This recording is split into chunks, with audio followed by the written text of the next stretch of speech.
Hi, and welcome to Studio 411. I'm your host, Larry Dasilva. Thanks for joining us.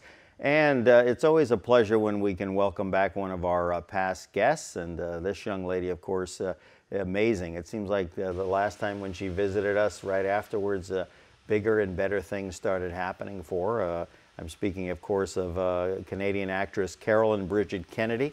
And she is involved with quite a few projects right now. She'll talk a little bit about her new websode or web series, forgive me, Danger Pay. And also she has landed the role on a kind of a Star Trek reboot called Galaxy Trek Vulcan to Boldly Go, if I have that correct. She's playing Chief Medical Officer Dr. Victoria Hunter. And just marvelous, the things that are happening with her. And she comes back to join us despite her fame and fortune here on Studio 411. Carolyn, welcome back. Hi, Larry. Thanks for having me. Hi, everyone. Always a pleasure. Always a pleasure. Tell me now, first and foremost, it literally was days after you were here for the taping, and next thing you know, you had communicated with me, or I saw it on social media, that you had gotten this new role. So talk us through the process. How did that all come about? Well, you know, it's a wonderful thing because you never really know what's going to happen in this industry, and you kind of have to stay quiet about things sometimes that you might know about. So sometimes you can have some really exciting things you want to talk about and you can't yet. I think when we had our last interview, I was still in the audition process for that role, so there wasn't really too much to say at that point. But it was quite interesting because I actually was sought out to audition for a different role on the project. And after my auditions carried through, I ended up getting offered a different role, which was originally being cast as a male character. So they felt like my personality was coming through such that I would be a very suitable choice for the doctor, the chief medical officer. And of course, it's just been an amazing experience ever since that time, including having my own trading card. I saw that, quite interesting, a true collector's item. I Yes, bet you your husband has probably bought up an entire lot of them. Well, I just thought I'd have Christmas gifts to give him on an ongoing basis. Autographed and everything, yeah. And now, have you done any of those, you know, kind of like autograph sessions or events where they have folks come out? I know they're very popular, especially in California. Have you done any of those up in Canada? Yes, actually, there was one around Christmas time, and it was a ugly Christmas sweater autograph signing party. So I got to wear an ugly Christmas sweater that my husband had made for me at some point and sign autographs, and it was a wonderful experience. And of course, they have a lot more things planned because the show is hopefully going to be launched, I believe, in May this year. So, of course, we're looking forward to the release of the pilot, and hopefully things will take off from there and filming further episodes of season 1. And educate me here, because again, I'm not always up to speed on some of these things. Obviously, as we talked before with the Bridget Linden show and some of your other past projects. Again, these episodes, for instance, with the Vulcan show, will run in terms of how many episodes are they planning, the length. I mean, it's a more condensed version of what a traditional drama or sitcom that we're used to, correct? I think actually these are going to be full episodes, so it'll be, I believe, probably 44 or 45 minutes, so Really? Traditionally to what you'd see of an hour of television.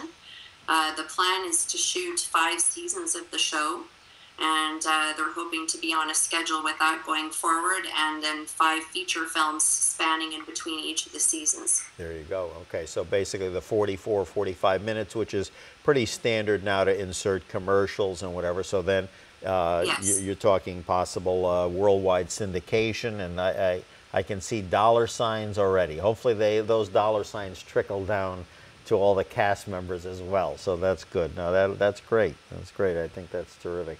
Let's talk a little bit about Danger Pay. That's your new produced series, web series you're doing. What's the premise of that?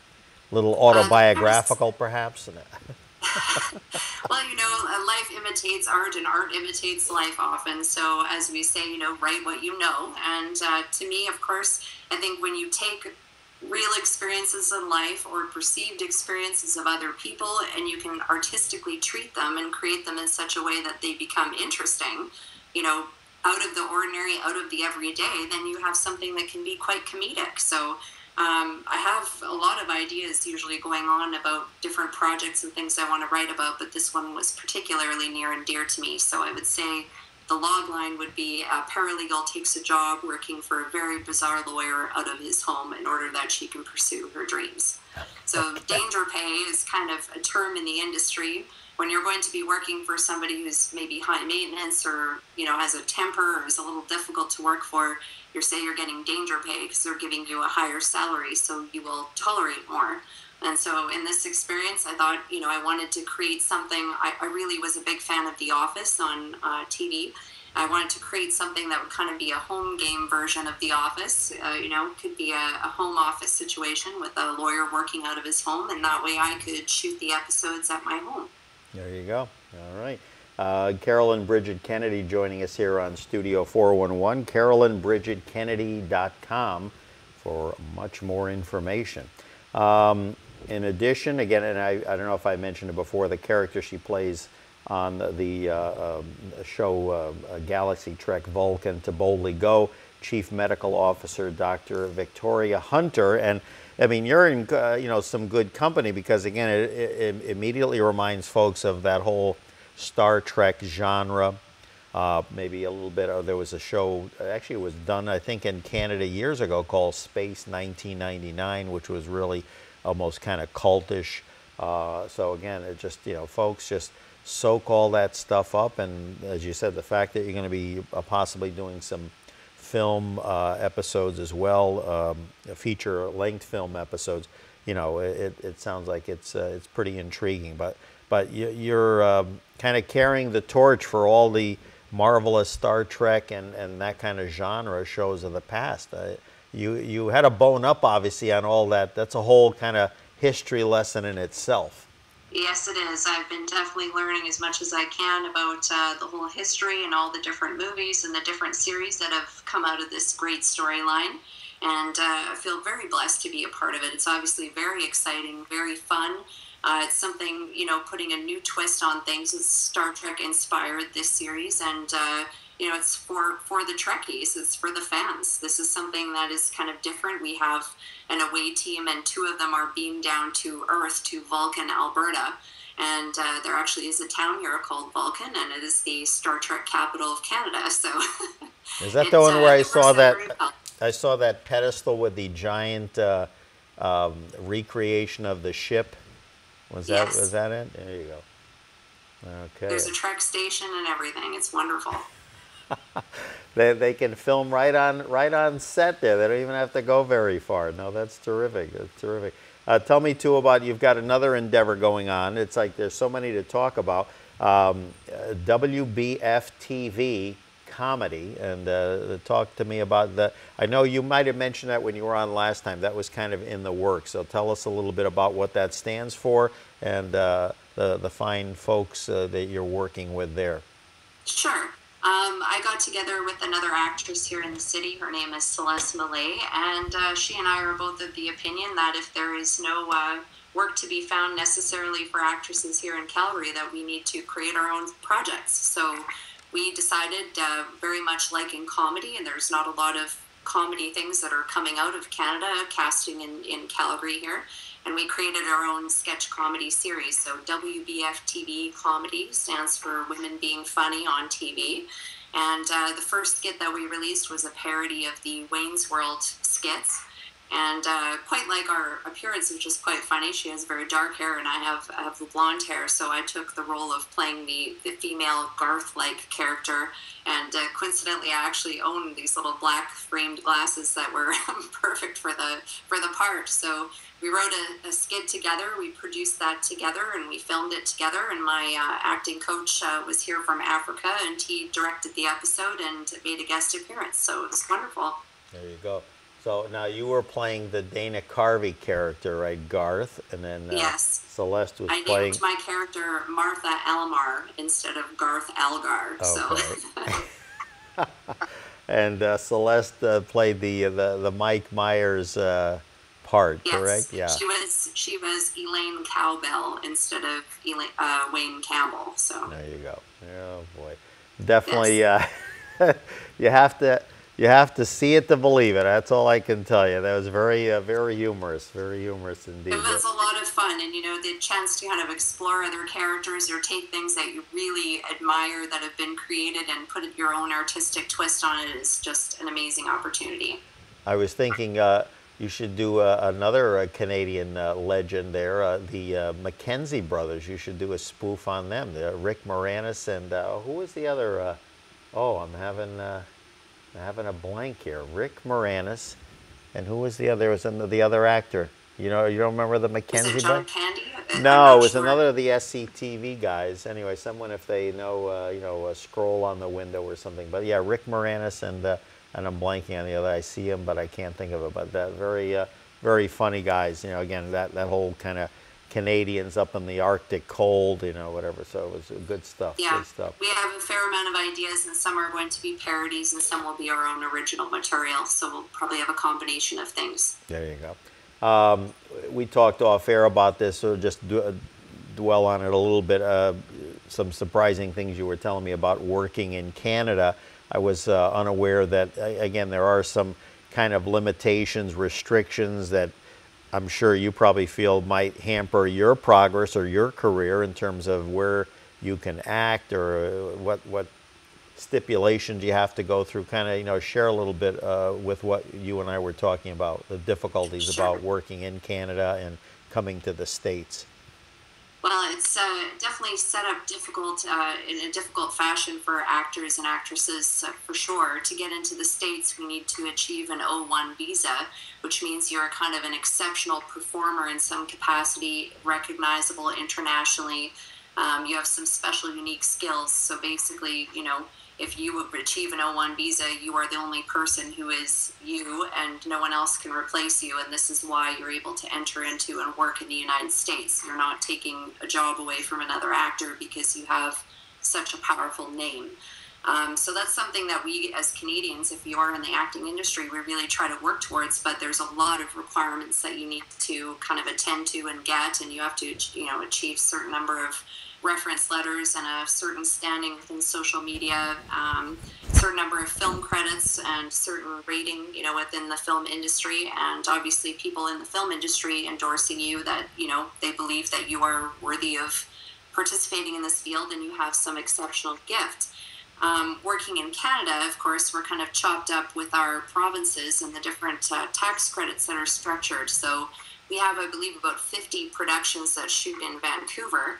However, living in Alberta, I'm not entitled to work in BC because I do not have a BC driver's license and a BC health card, which allows producers there to get their tax credits back on money they spend on film and television projects. So it really kind of chops down everything to saying, okay, you've got to work in Alberta and make yourself recognizable and known in Alberta. And then when you have a name, then we'll look at bringing you into BC, Toronto, or down to the States to film projects, once you get this O1 visa. I see it not as hindering me. I see it as a big goal to work towards. This is the rules and this is the way they are, but it's like you learn how to work within the rules and how can you work around this. You've got the internet now, and I really feel it's kind of old-fashioned to say that we should be restricted by the territories we're in.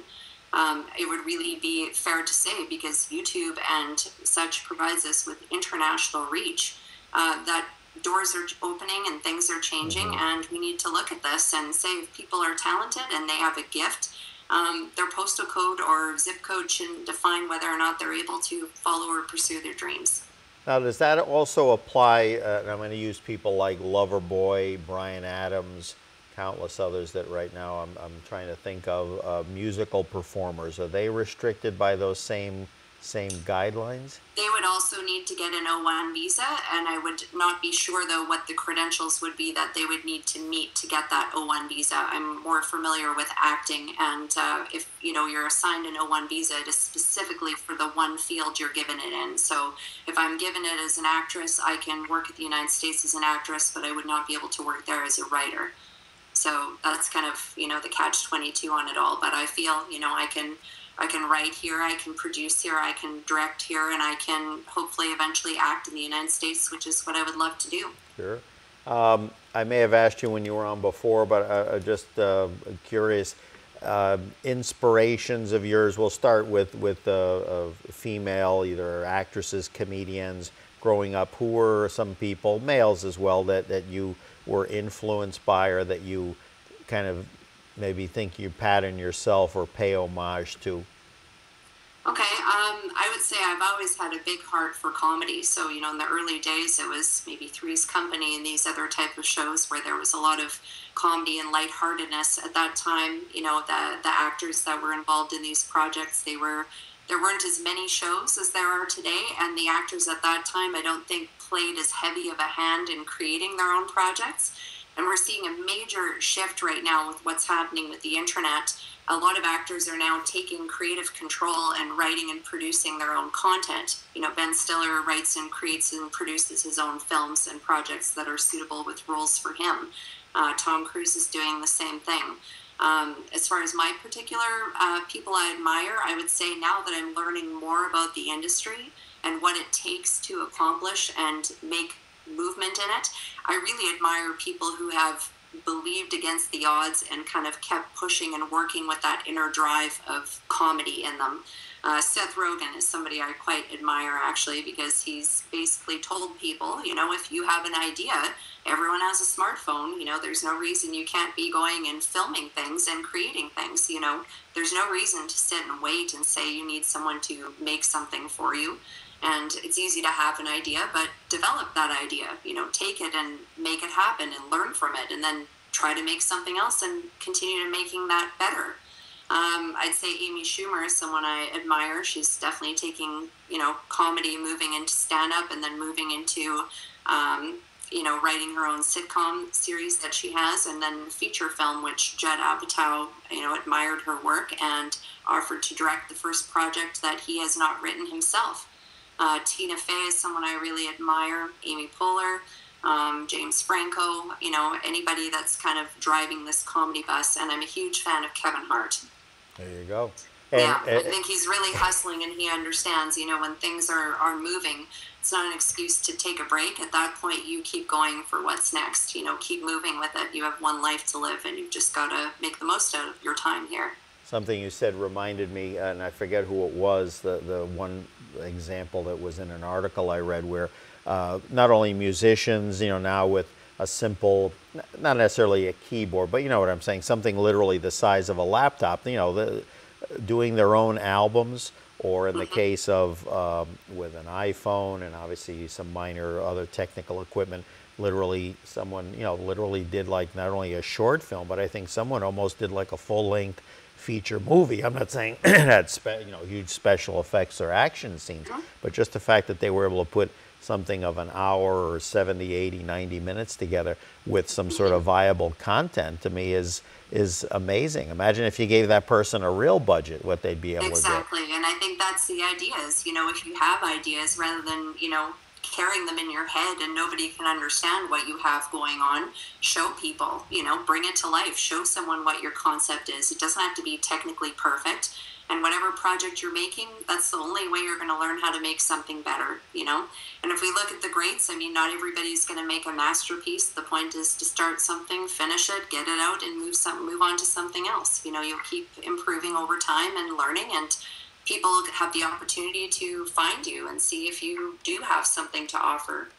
Now you brought up Kevin Hart, and I'm not trying to diss on one person or the other, but give me your thoughts. Chris Rock, who 20 years ago was like a Kevin Hart of his time, and Kevin Hart. Now, obviously, what's the difference? Well, Chris Rock is 20 years older. Yes. And successful, and monetarily so, whatever, and many other things. And of course, just, you know, has hosted the Emmys the Oscars rather, a couple of times. And then you have Kevin Hart, who is all those things maybe 20 years removed.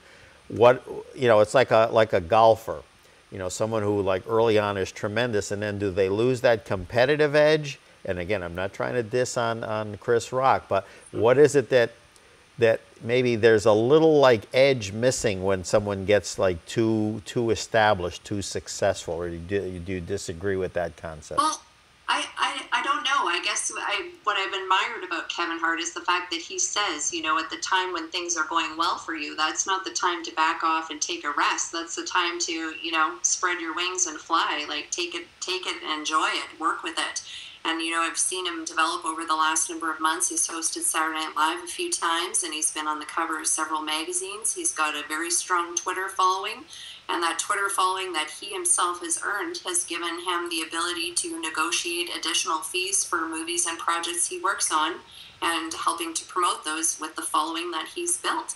So I think he's very brilliant, and he's quite funny. And you know, I think any celebrity and everybody needs kind of their downtime and maybe time to regroup, or they have personal things going on, and you know, you can't always control the roles that are coming into you, but if you can be proactive about it and make your own projects and keep the momentum going in between, I think that's key in this industry nowadays.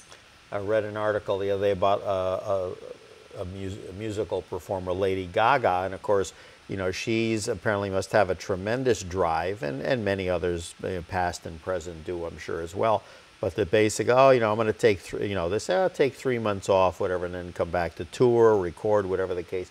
4 days, and it's like, okay, I got to get back in the studio. It's almost like, yes. And I get the impression you're like that as well. It's just, you know, Yes. okay, you know, get the vacation, you know, out of your system, because we got to go back to work, you know. And it's hard because it's kind of in my blood, and of course, you know, I work at home now, so it's, you know, working kind of all the time, and there's no real line between personal and work anymore. It kind of all blends together because it really becomes who you are. You know, it's something that you love so innately. You know, I wake up in the middle of the night, and often, you know, I'm trying to get my sleep, and I walk in to go get a glass of water, and all of a sudden I'm thinking, oh, so that's what happens here. I got to write that down because this is what happens in this story. It's like, no, it just doesn't stop. And the social media, you know, that keeps things moving. It's not like, you know, we're in a day where you kind of get mail in a mailbox once a day, and that's the only contact you have. You have this endless stream of contact coming in. And so I'm sure you would agree. Learn to manage it a bit. I'm sure you would agree. There are times where you kind of have to, you know, kind of shut it off for a little bit, you know, or walk away. I do. At least for a half an hour. I need to sleep, or I have to eat, or I'm going for a walk. You know, I have to work really hard on focusing on being present. And of course, when I'm on a project, you know, I have to kind of shut down and focus, especially if I'm writing. Some kind of guest questions that we throw in once in a while. Tell me one of your most memorable moments in front of the camera. Something that you say, wow, you know, that really like made an impression on me, or maybe someone you were working alongside.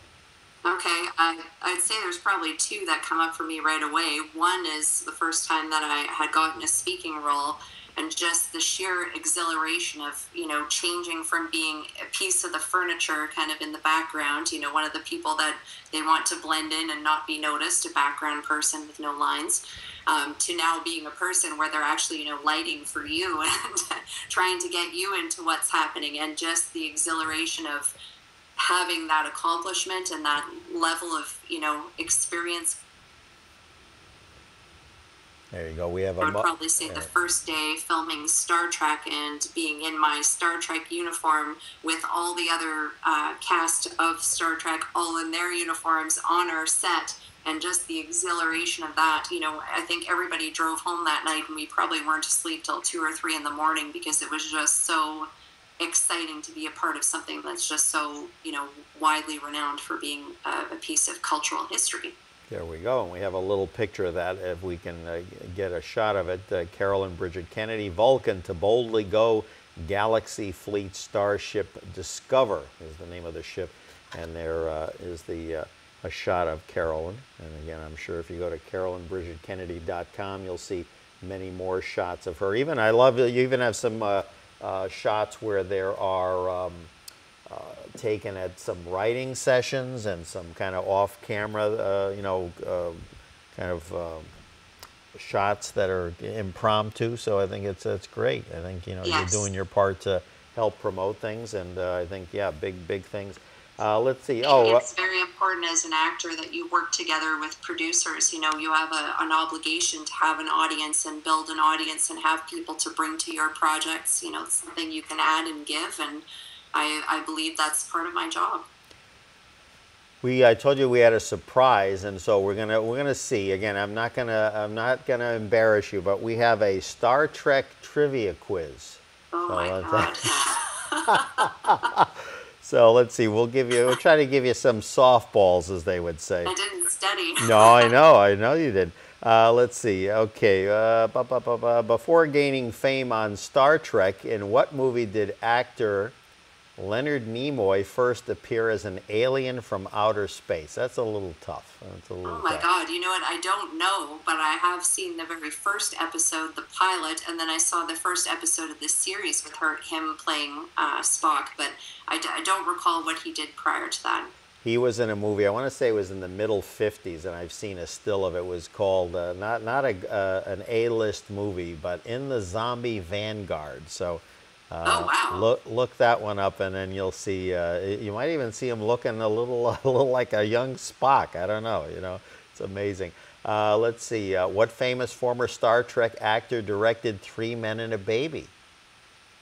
Oh my God, I have to think now. I've seen Three Men and a Baby, but I have no idea who the director is on that too. I haven't seen it in years since it came out. Leonard Nimoy directed that. Yeah. Did he really? Yeah, he didn't do the sequel. The sequel was actually not a trivia question, but just something for folks to stump their friends and family. The movie Three Men and a Little Girl was actually directed by the same gentleman, now deceased, who directed Dirty Dancing.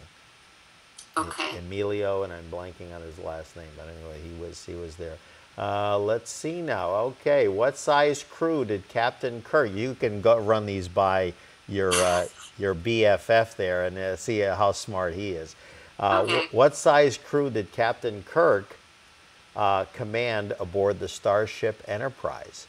My God, I'm sure it would have been a bigger crew than just the people we saw, because there was always those back portions of the ship and the people that came and went, and I'm sure it would always be plus or minus one based on how many red shirts they lost that week. Take a guess. I don't know. I would have to guess 100 and change. Would I be wrong? Well, way off. You know, swabbing those decks and cooking those meals. 430 crew members. Okay. Amazing. But some days 429 and some days yeah. 431, depending on whether they got any new ones, I guess. They might have, what's that term they used? They might have, not tasered. What was the thing when they used to get, if they got beamed somewhere else, then you'd add and subtract until they came back. And let's see now, let me give you one more here. What was antimatter used for on the Starship Enterprise on the Star Trek TV series? What was antimatter used for? You know what, I would have to know what antimatter was to figure that out too. It was to power the ship's engines. Okay. So it must have been some sort of, I don't know, atomic fuel or something. And let's see, one more here. What does Mr. Spock of Star Trek have to have every 7 years? My God, I don't know the answer to that either. Yes. Clearly, I should be watching a lot more Star Trek because I don't know the answer to that, Larry. Yeah, most males might say every 7 days, but anyway, SEX. I didn't know that, so that's pretty good. I was impressed by some of these answers or some of these questions. Experiencing a drought. I'll give you an easy one. What science fiction TV show was originally going to be called, quote, Wagon Train to the Stars? I hope it's Star Trek. Yes, if I had a bell here, I'd be ringing it frantically.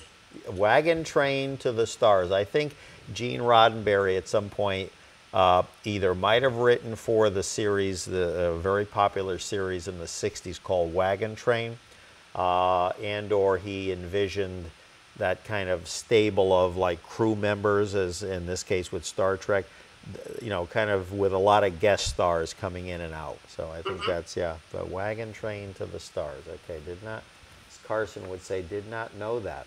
Okay. I like the other name better. Yes. Carolyn Bridget Kennedy, www.carolynbridgetkennedy.com. Actress, and just sleepless nights, this young woman. Just, I don't know how how she keeps her wits about her with all the different things she's into. Gentleman that you ran into a few years back, I'm just curious, and when I saw the photo of the two of you, Russell Brand. Tell me about that encounter. I'm sure. Fun encounter, obviously. I'm very sure Russell brief. was very taken by you. I have no doubt, at least from the photo I saw. You know, in a way, maybe, I'm not sure, but he sure headed right in a beeline for me. So, but I was in, I believe it was the Aria Hotel, and he was performing there at a concert. And I happened to be kind of in the hallway out where the doors where he came out after he was finished performing his show. And he was kind of with a couple of crew people he had, and he basically saw me, and I, kind of was walking by, and he headed straight for me, and I had my phone in my hand. I just passed my phone quickly to, somebody, and they took a picture for me, and his fellow that was with him basically said, okay, we got to get going, and moved him along further. But I had this, 2-second instant where he threw his arm around me, and he was right beside me, and then gone. I don't have that image, but I'm sure it can be found on the internet. When I saw that image, it reminded me of a classic photo of Bogart seated between, I think it was Sophia Loren and Jane Mansfield, if you can visualize poor Bogey. Okay, he really was outgunned. And all I know is when I saw you and Russell, I just thought to myself, I don't think he even knew who Katy Perry was at that moment. I'm telling you, and a brunette there. You were going through a phase, I see, huh? Brunette. I was going through a phase. I got to keep everyone guessing. So there you go. Let's see now. Another question. Favorite word? Favorite word? Okay, here we go. Tintinnabulation. Okay. It's the pealing of bells. Pealing of bells. For whatever reason, it's one of those words that not too many people know, but it's stuck with me ever since, I believe it was high school and studying Wuthering Heights, and we had to make these little index cards out. So if I ever have the moment to use the phrase about the pealing of bells, tintinnabulation is a word I love to throw in there. And I think now that I've subtly implanted that in your head, I look forward to seeing that word used in one of your series. So I'm sure. Maybe not the Galaxy Trek, but I think we'll see you utter that to. Something I write, I'll find a way to put it in. We'll see you utter that to your fictitious boss on Danger Pay, and I can just see the confused look on his face. So no, that's good. Worst movie you ever paid to see? Okay, I have to say it was probably just because, I don't know, I wasn't following it, and it was probably a little disjointed. It was The Adventures of Dr. Parnassus or something to that effect. The movie when Heath Ledger died. Yeah, and then during the making of that film. And then I think they probably had to change plans and get several people to kind of play his character throughout the film. Yeah. Obviously it was visually interesting, but I had a real hard time kind of piecing together where they were originally trying to go with that and where they ended up. Yeah, the director, Terry Gilliam, who's best known for Monty Python fame. Well, he was one of the troupe back in the day. Did movies like Brazil and directed a lot of other good movies. Again, at that point, it was basically a salvage project because he got, Johnny Depp and a couple of other gentlemen to kind of, I guess, play that character in different stages, or the character had the ability to change its, the facial and body images, whatever. So, I think at that point, again, there's probably... They did what they could to carry it out. Oh, sure. That's really what it is with filmmaking. You have a challenge that presents itself, and when it does, you have to find a way to continue making your project come to life and not letting it die. So in this case, they worked around it, but I found it difficult to follow for me. Now, does doing what you're doing, and I'll leave it up to you to put this part in. If someone said, okay, what do you do? Now, you're an actress, is that the answer you would give them? Or if someone says, what do you do? What is your profession? Or how do you answer that? That's a good question. Well, I guess I say actress for the most part because it keeps it simple. But, I do go by the term actress, writer, director, producer. And I think all of the hats kind of are needing me to wear the other hats because I want to act. and there are a limited number of projects for females in film, limited number available of roles. They're majority usually male roles.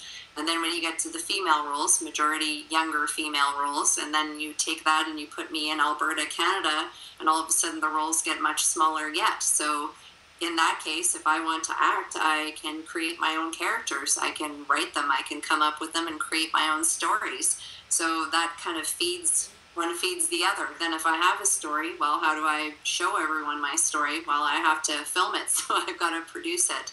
So suddenly I become a producer, and at the same time, needing to be aware of what's happening and taking place in the episodes. If I take the artistic head, then I'm wearing the director's hat.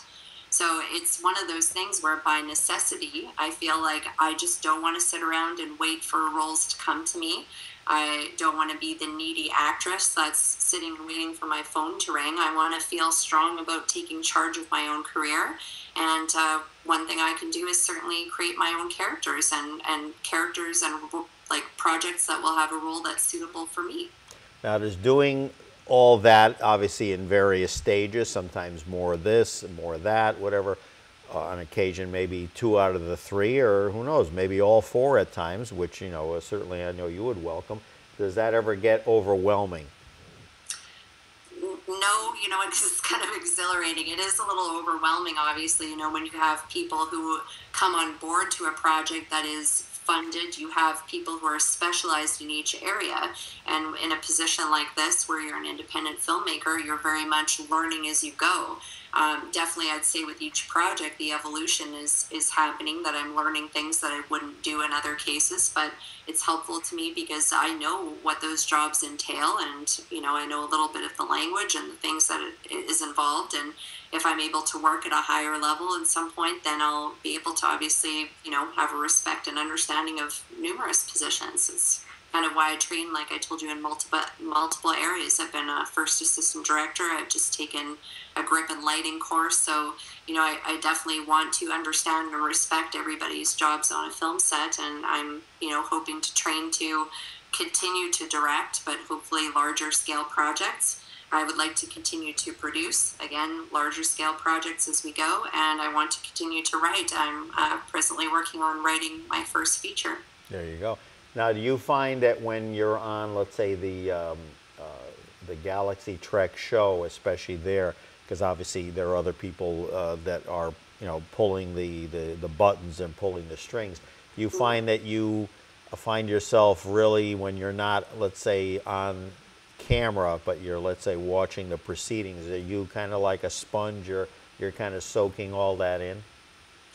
Definitely, yeah. I director shadowed a short film for 3 days last year too, so anytime I have an opportunity to be a sponge, I'm listening.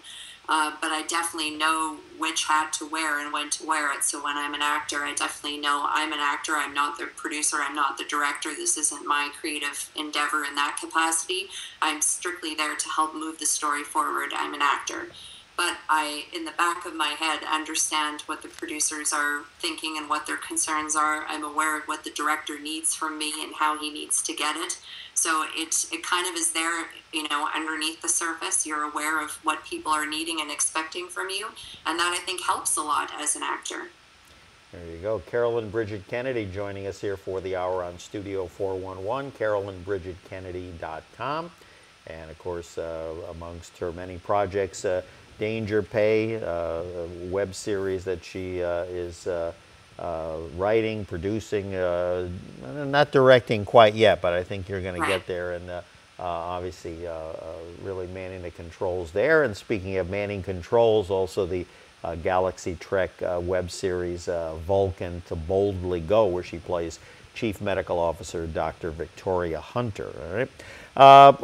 Don't know if we touched about it before, but we talked with guests about, sometimes they're there and this is their specialty, but health and wellness. Tell me a little bit about, like you obviously are always in such good physical condition. Tell me a little bit about, I know we talked about some issues you had when you were younger, but now in the present, what do you do, or what do you not do in order to maintain the good health and the the appearance that you project to your viewers? Well, it's obviously, something I kind of view like brushing my teeth, just a self-care thing that I need to do on a daily basis. I've been pretty avid with walking, so I usually take about an hour-long walk in the morning. I like to get the fresh air, see what the weather's like, check out the birds, be in nature for a little while, and I find that that is really good for me. I also go to the gym. I'm a member of the YMCA, and I've long been supporting the Y. I really believe in their values of, spirit, mind, body, wellness. And I go there, and I also weight train, and I do, cardiovascular activities there. And I have my resistance training certification from years ago when I lost the 110 pounds. So I know a lot about that, and I'm very cautious with cooking and eating. I'm very health aware of what I need. I kind of look at each meal of what I need to get. I'm a bit of a carnivore, protein oriented, so I make sure I have, my protein, my essential fats, my carbohydrates, 5, 6 small meals a day. So I'm a constant eater. In 2 or 3 hours, if I haven't eaten, I'm looking to chew my own arm off. There you go. There you go. Well, I sense, like so many others in the the entertainment profession, that obviously have to maintain a certain physique or try to whatever. That again, so many of them wind up writing books about their experiences and what they like, what they don't like. Again, not saying they're necessarily a quote expert on it, but again, it's what works for them. So obviously, they're someday she'll be on talking about her new health and wellness book too as well. So I would love to encourage people in that capacity, because I know how it feels to be struggling with that. And I lost an entire shoe size with my weight loss. So, wow. everything changes. And I know I need to feel my best health-wise, physically, mentally, on set, and when I'm working on these creative projects, and this helps me stay on top of my game. We talked when you were on last time about somehow about musical instruments and things that you did. I saw somewhere where you've perhaps in your sleep, I don't know, because I don't know where she would have the time, but you've taken up the piano again. So tell us a little bit. Do you have one in the house, or are you just using a keyboard? Or I do have a piano in the house, and actually it's funny because I taught myself to play the piano when I was young. I had 2 older sisters that lived in the home, and they had both taken piano lessons. And there were all these piano books all the way up to grade 10, and there was everything from, Beethoven and Bach and Mozart and whatever you could possibly imagine. So in my spare time, because I was just a really fun child, I would sit and I would play the piano by myself and just slowly start to teach, and I learned how to read music. I also was a very avid alto saxophone player, and I also played soprano saxophone. And I believe 4 summers I went to international music camp in North Dakota good. on scholarship while I was in school. And when I graduated, I was actually offered a scholarship to go to university for music. So I was considering doing that because I was the lead saxophone in our jazz band and in the concert band, and that was kind of the direction I was heading in. But I took a completely different path. I was also very, right-brained. I was a left brain, right brain person, so I could kind of do both. I was very mathematically geeky, 98% is my final grade for the entire year of, grade 12 math. I was good with that, but I decided to go into law, something a little bit more practical. And the musical side has always been there, and on occasion I sit down and play, and I really enjoy it. So it keeps the creative juices flowing. Now, when's the last time you picked up a saxophone? I'm glad you asked that, because it was just within the last week.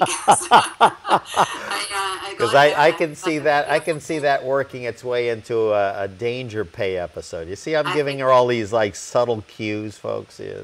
So. I think it just might, and it was quite funny. I was surprised how much I could still play with it. It's this beautiful Yamaha Semi-Pro, so it's just this gorgeous thing with like mother of pearl keys, and I took it out and it's on the stand downstairs, so I intend to start playing a little bit more often. So if you think you hear Canadian geese honking, it's just me on my saxophone. That's right. Yeah, there you go.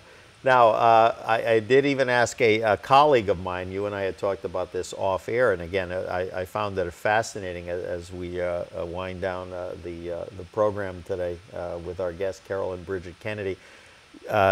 You had told me that you, on not 1 but 3 different occasions, have been to Cuba And I was just talking yesterday with a colleague of mine who is also from Canada. And he says, oh, yeah. He says, yeah, everybody, you know, a lot of people go there. You know, I don't know about now because now things are going to start to get more expensive, whatever. But, you know, tell me a little bit about your experience because obviously the, you know, as we enter, you know, this new phase of relations, at least between the U.S. and Cuba, you know, we all kind of thought they were literally like locked away from the rest of the world, except maybe Russia. And I honestly, as a history buff, I had no awareness that Canadians with a Canadian passport could just go to Canada. Now, if I had a U.S. passport and I was in Canada, I couldn't go to Cuba.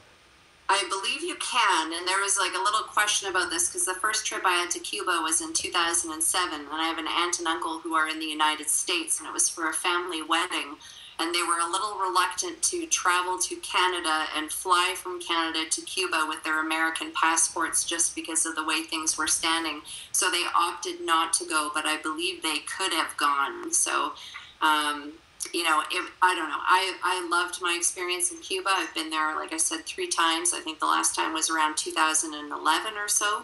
And I found the people there to be very friendly, very kind, very well educated. They have a free university system. So even, you know, people who work at the resorts have a degree in entertainment. You know, the singers, the musicians, they're all highly talented people.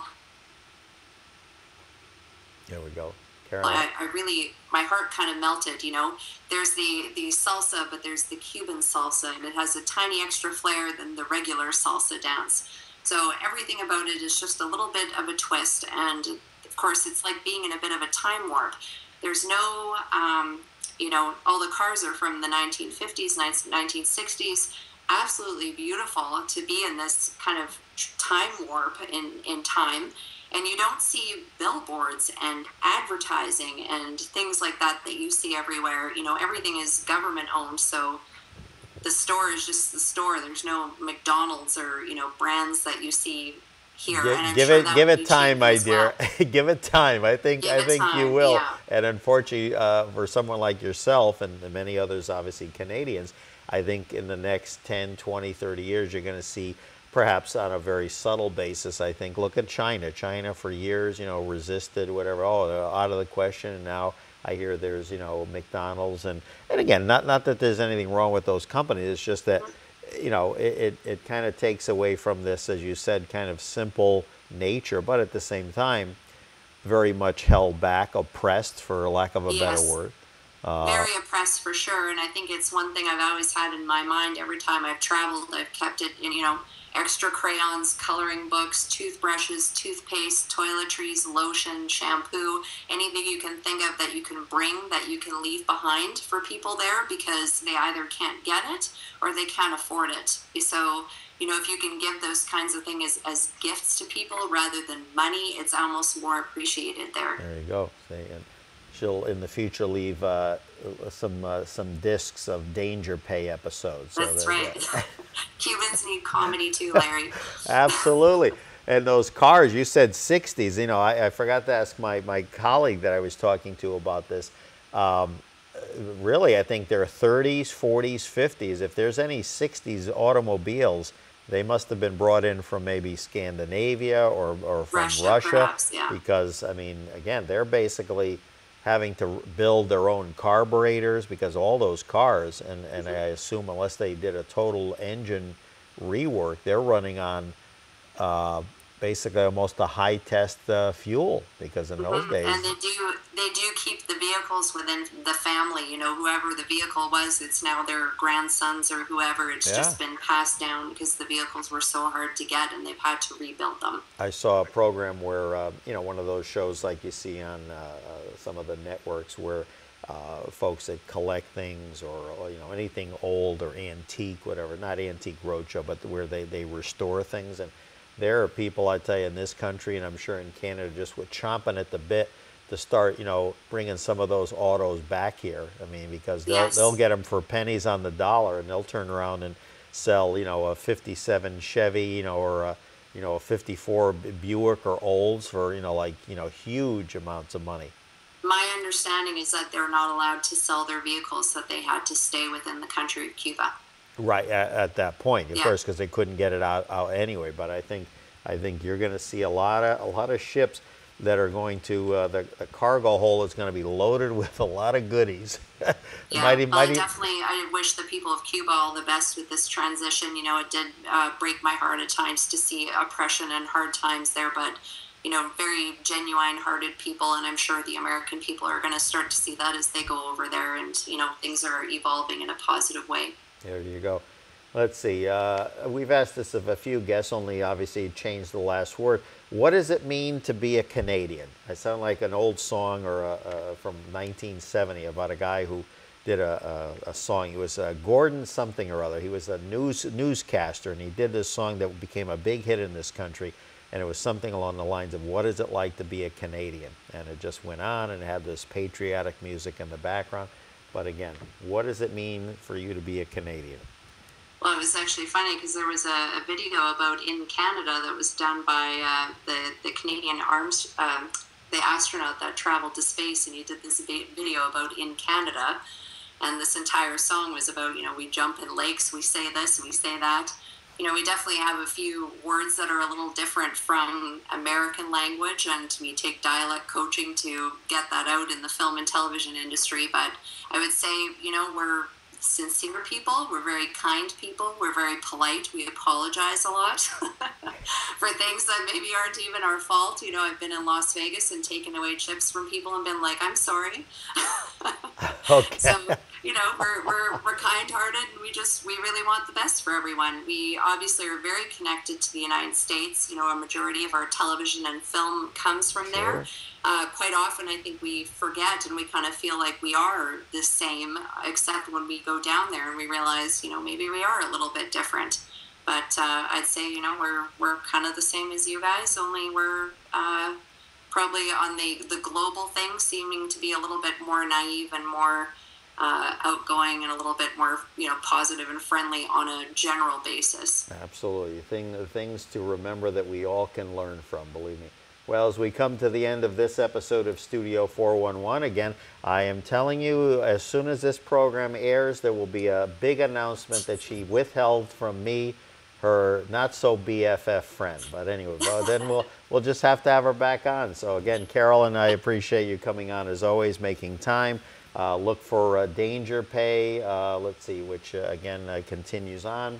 Also Galaxy Trek, let me make sure I get that correct. Vulcan, To Boldly Go, the Starship Discover crew. And again, just great stuff, and I couldn't be happier for you. Tell Richard that some of those questions we asked on the Star Trek, and I'll send you the answer sheet so you can quiz him. And, sounds good, and thank you very much for having me, and I look forward to making it a three-peat. I want to work my way to get right. my Larry Dasilva honorary velvet jacket for being like the most times of being on your show. Oh, there you go. By then, someone else will already be on 4 or 5 times. So who knows? But it'll be like an ongoing thing. We'll have her on keep making things happen, Larry. We'll have her on the Christmas show. It'll be like Pee-wee's Playhouse. So, anyway, thank you, Carolyn, and hang in there with us a second. We've come to the end of another episode of Studio 411. We appreciate you joining us, and we look forward to seeing you again next time. Have a great week.